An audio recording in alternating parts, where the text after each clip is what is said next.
the Queen of the Field Mice. "We cannot be far from the road of yellow brick now," remarked the Scarecrow, as he stood beside the girl, "for we have come nearly as far as the river carried us." The Tin Woodman was about to reply when he heard a low growl. Then, turning his head, which worked beautifully on hinges, he saw a strange beast come bounding over the grass toward them. It was indeed a great yellow wildcat, and the Woodman thought it must be chasing something, for its ears were lying close to its head, and its mouth was wide open, showing 2 rows of ugly teeth, while its red eyes glowed like balls of fire. As it came nearer, the Tin Woodman saw that running before the beast was a little gray field mouse, and although he had no heart, he knew it was wrong for the wildcat to try to kill such a pretty, harmless creature.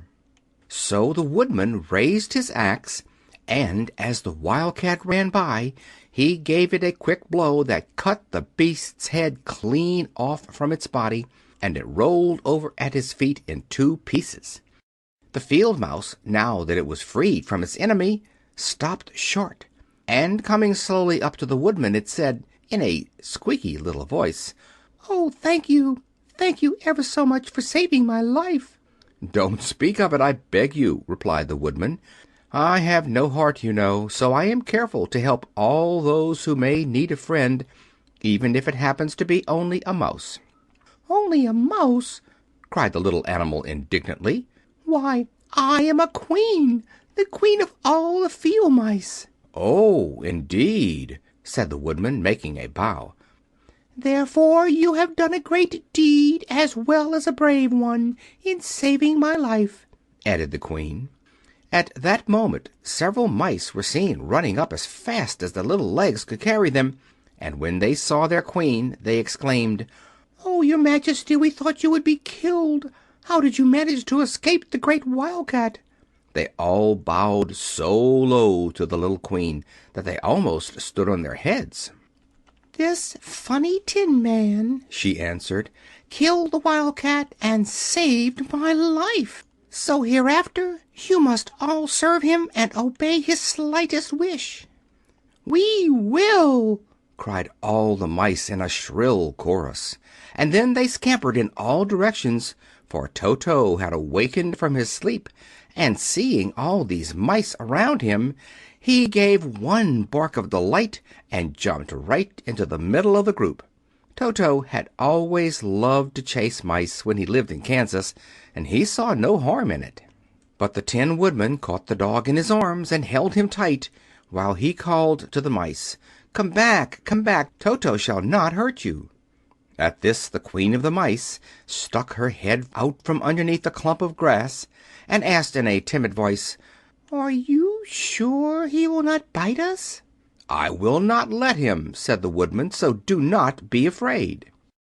One by one the mice came creeping back, and Toto did not bark again, although he tried to get out of the Woodman's arms, and would have bitten him had he not known very well he was made of tin.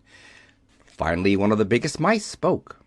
"Is there anything we can do," it asked, "to repay you for saving the life of our Queen?" "Nothing that I know of," answered the Woodman. But the Scarecrow, who had been trying to think, but could not because his head was stuffed with straw, said quickly, "Oh, yes, you can save our friend, the Cowardly Lion, who is asleep in the poppy bed." "A lion?" cried the little Queen.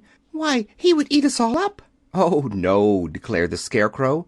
"This lion is a coward." "Really?" asked the mouse. "He says so himself," answered the Scarecrow, "and he would never hurt anyone who is our friend. If you will help us to save him, I promise that he shall treat you all with kindness." "Very well," said the Queen. "We trust you, but what shall we do?" "Are there many of these mice which call you Queen and are willing to obey you?" "Oh, yes, there are thousands," she replied.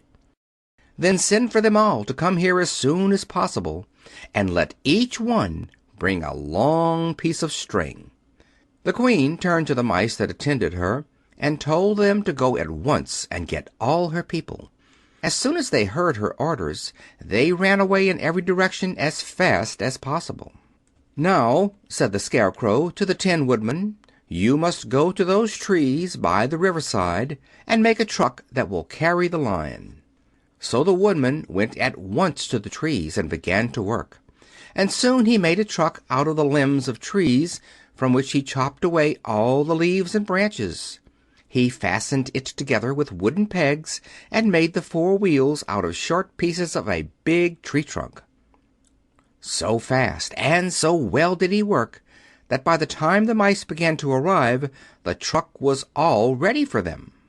They came from all directions, and there were thousands of them, big mice and little mice and middle-sized mice, and each one brought a piece of string in his mouth.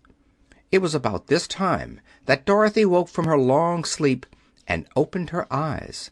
She was greatly astonished to find herself lying upon the grass, with thousands of mice standing around and looking at her timidly.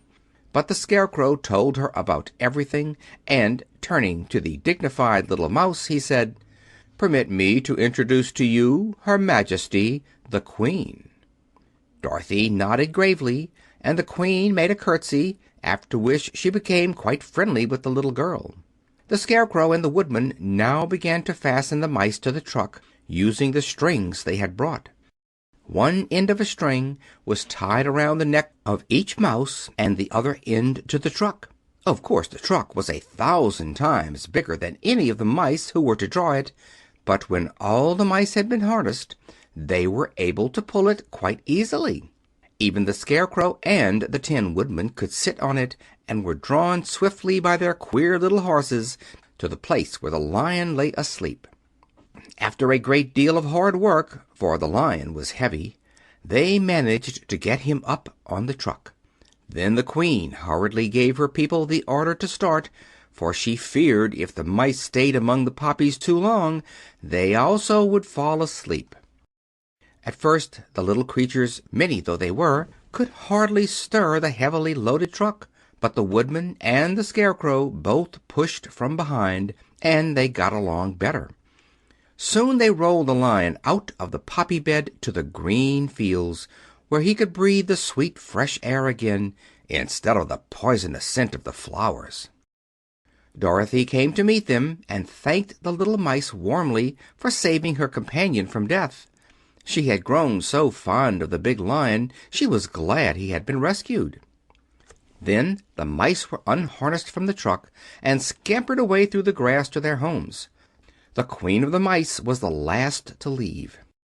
"If ever you need us again," she said, "come out into the field and call, and we shall hear you and come to your assistance.